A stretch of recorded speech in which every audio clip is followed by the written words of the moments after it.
Assalamualaikum warahmatullahi wabarakatuh. Saya Bapak Dimas Saidi, kelompok 4 dari Fakultas Teknik, Prodi Teknik Informatika. Di sini saya akan menjelaskan tentang sistem operasi. Nomor pertama, pengertian sistem operasi. Sistem operasi adalah perangkat lunak atau software yang dapat melakukan tugas, mengontrol dan mengatur perangkat keras, sekaligus operasi dasar sistem lainnya, dan juga bisa untuk menjalankan program aplikasi. Jadi, sistem operasi berguna untuk menghubungkan antara perangkat lunak dengan perangkat keras. Contoh beberapa sistem operasi yang paling terkenal diantaranya Microsoft Windows, Linux, dan macOS. Nomor kedua, cara kerja sistem operasi. Pertama, pengguna memberikan instruksi atau perintah pada OS. Setelah menerima perintah, OS akan memproses dan akan memberikan instruksi kepada hardware dengan bahasa mesin. Karena pada dasarnya komputer tidak mengerti bahasa manusia, karena komputer hanya mengerti bahasa mesin saja. Sehingga software memberikan instruksi dalam bahasa mesin dan hardware akan mengembalikan instruksi tersebut dengan bahasa mesin juga. Dan disinilah software akan menerjemahkan bahasa mesin tersebut menjadi bahasa manusia yang bisa dimengerti oleh manusia. Oke, di sini saya akan melanjutkan tentang fungsi sistem operasi. Sistem operasi mempunyai peran penting dalam suatu sistem fungsi komputer.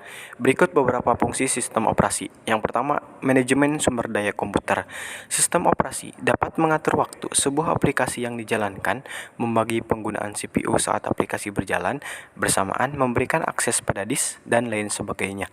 Yang kedua, berperan sebagai aplikasi dasar sebuah perangkat. Sistem operasi merupakan dasar dari pembentukan program yang ada pada sebuah perangkat.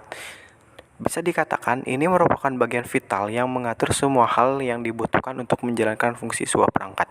Yang ketiga, menghubungkan hardware.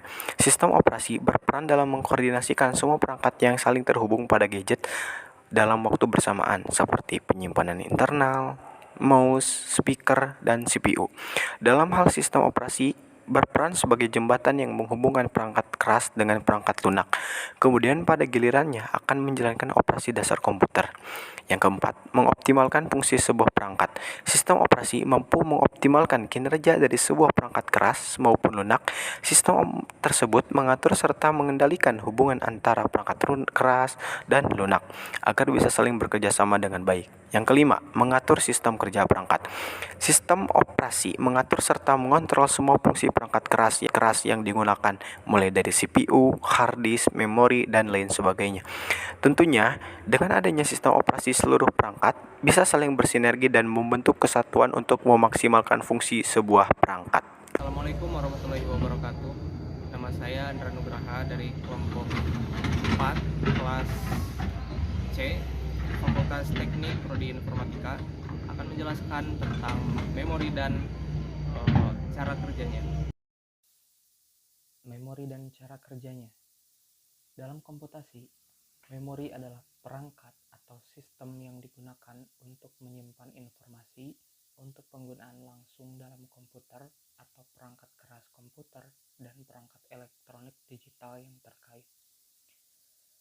Fungsi dan cara kerja memori atau RAM menampung instruksi ataupun program dari peranti masukan atau dari peranti pengingat sekunder, menyimpan daya hasil pemrosesan ALU atau Arithmetic and Logic Unit sebelum dikirim ke peranti keluaran, menyimpan data dari peranti masukan sampai data dikirimkan ke ALU atau Arithmetic and Logic Unit untuk diproses lebih lanjut. Memori komputer terbagi menjadi dua, yaitu memori internal dan eksternal. Memori internal. 1. RAM atau Random Access Memory, yaitu adalah wadah untuk semua aktivitas yang berlangsung di komputer. Dynamic RAM atau DRAM. Fungsi dari DRAM untuk mencegah memori yang ada di dalam RAM agar tidak langsung hilang sehingga bisa digunakan terus-menerus. ROM. Jenis data penyimpanan ini hanya dapat dibaca dan tidak dapat ditulis berulang kali. Memori jenis ini bersifat non-volatil, sehingga data yang disimpan tidak hilang saat listrik dimatikan. Selanjutnya CMOS. Fungsi CMOS ini adalah untuk menyimpan pengaturan dasar komputer. Merupakan pengaturan dasar yang digunakan oleh CMOS ini adalah tanggal dan waktu di komputer Anda. Pada dasarnya, CMOS adalah chip dengan memori yang hanya 64 byte. Lanjutkan materi memori eksternal. Jenis-jenis penyimpanan eksternal. Nomor pertama, flash disk. Bentuk flash disk memang kecil tetapi tersedia dalam berbagai macam kapasitas ukuran, mulai dari 512 MB, 2 GB hingga yang terbaru yakni 1 TB atau setara dengan 1000 GB. Oleh karena itu, tidaklah mengherankan jika flash disk menjadi media penyimpanan favorit sampai tahun 2010-an. Namun, flash disk cukup rentan terkena virus sehingga data di dalamnya tidak terbaca dan hilang secara permanen. Nomor kedua, compact disk atau CD berbentuk cakram optik dan terdiri dari beberapa jenis, yaitu CD-ROM, CD-WOM, dan CD-RW. CD-ROM dan CD-WOM hanya bisa digunakan untuk satu kali burn data, tidak seperti CD-RW yang proses burn-nya dapat dilakukan berulang kali. CD mulai ditinggalkan lantaran proses penggunanya cukup rumit. Selain itu, tidak semua laptop memiliki fitur CD drive. Nomor ketiga, SD card memory. Penyimpanan eksternal ini tidak hanya ditemukan pada smartphone dan kamera. Memori SD pada komputer dan laptop ada pula yang dilengkapi adaptor supaya bisa masuk ke perangkatnya. Ada 3 jenis memori SD, yaitu SD card, mini SD untuk kamera, dan micro SD untuk smartphone. Nomor 4, disket.